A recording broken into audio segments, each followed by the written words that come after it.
warahmatullahi wabarakatuh. Salam jumpa bersama saya lagi di sini di lahan organik.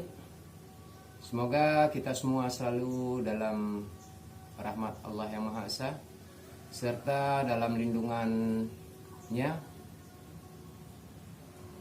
Kemudian di sini saya akan mencoba sedikit cara kita mengolah tanah atau cara kita mengatasi tanah yang keadaan asam dan atau pH-nya yang tidak stabil, sahabat. Karena menurut daripada hasil penelitian baik itu dari jurnal, abstrak dalam dunia ilmu pertanian ataupun di universitas terkemuka seperti di IPB Bogor, Universitas Makassar yang mempunyai dunia pertanian itu sangatlah banyak, sahabat. Di sini kita akan mencoba membahas sedikit tentang bagaimana cara kita mengatasi daripada pH tanah sehingga kadar asam tanah kita tidak tinggi atau tidak terjadinya basa, sahabat. Kemudian di sini kita coba secara perlahan bagaimana kita membahas secara tuntas nantinya cara mengatasi keasaman tanah atau kebasaan tanah, sahabat. Oke, sahabat, awalnya kita itu apabila tanah kita asam atau terlalu basah, maka mempengaruhi yang pertama yaitu saat kita melakukan penanaman, sahabat. Yang kedua, apabila tanah kita pH-nya tidak stabil atau tidak menurut kebutuhan tanaman, maka tanaman saat melakukan pertumbuhan juga akan terganggu. Dan yang ketiga, sahabat sekalian, yaitu apabila masa pembuahan atau masa pembungaan atau masa hampir panen, apabila pH tanahnya juga kita tidak jaga, juga mempengaruhi daripada panen kita nantinya. Baik itu di lahan sawah atau padi, tanaman buah, dan lain sebagainya, sahabat.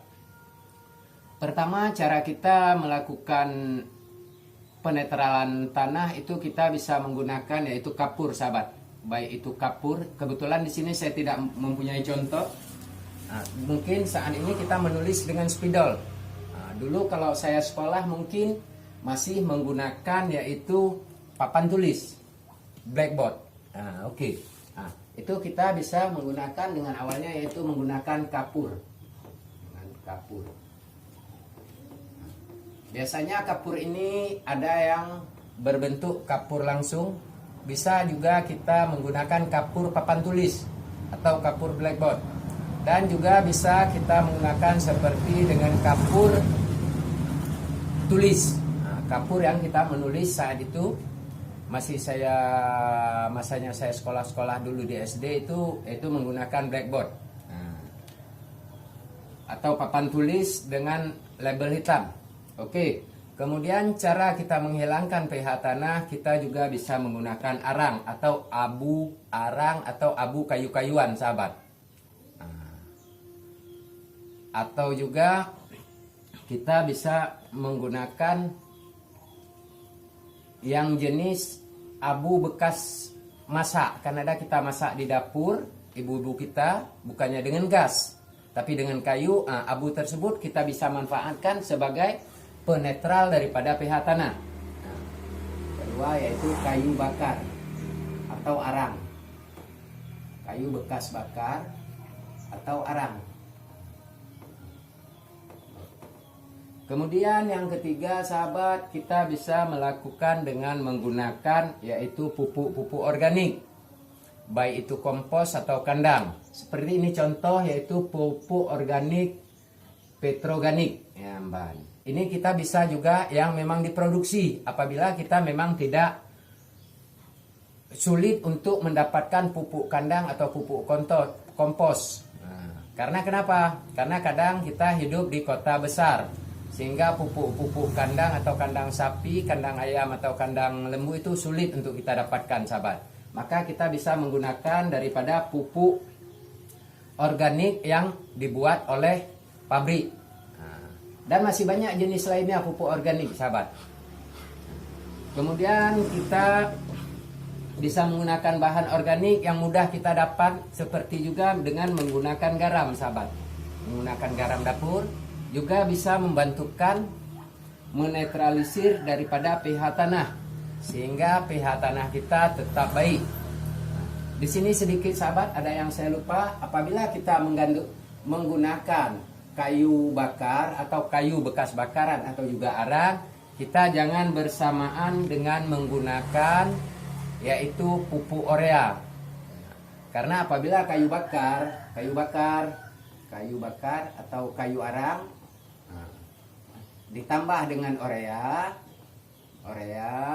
maka dia akan menghasilkan amonia atau racun, sehingga tanaman kita nantinya bisa mati atau hangus, sahabat. Setelah ketiga, kita menggunakan daripada bahan organik atau bahan kompos yang untuk menetralkan pH tanah, sahabat. Jadi dengan kerutinan inilah yang membuat tanaman kita atau tanah kita menjadi subur. Kemudian apabila basa kita terlalu tinggi, maka kita bisa, yang keempat, kita bisa menggunakan belerang atau sulfur. Sahabat, ini kita bisa mendapatkannya baik itu di toko-toko ataupun di tempat-tempat penjualan obat. Oke, sahabat, di sini selain kita menggunakan garam laut yang bahannya memang organik, juga kita bisa menggunakan air laut contohnya. Kemudian kita juga menggunakan pasir laut, sahabat. Memang pH tanah sangatlah mempengaruhi daripada tumbuh kembangnya tanaman. Jadi dapat kita kesimpulkan, sahabat, pengaturan pH tanah itu adalah pengaturan pH tanah itu mempengaruhi. Pertama, saat kita melakukan penanaman. Kedua, mempengaruhi saat dia melakukan pertumbuhan atau vegetatif.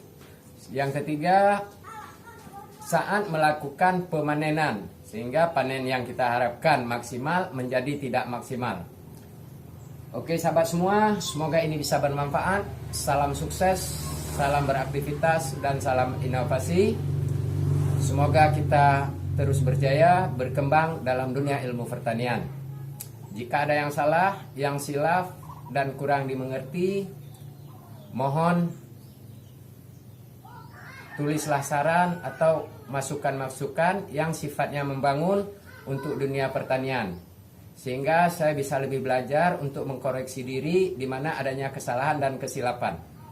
Assalamualaikum warahmatullahi wabarakatuh.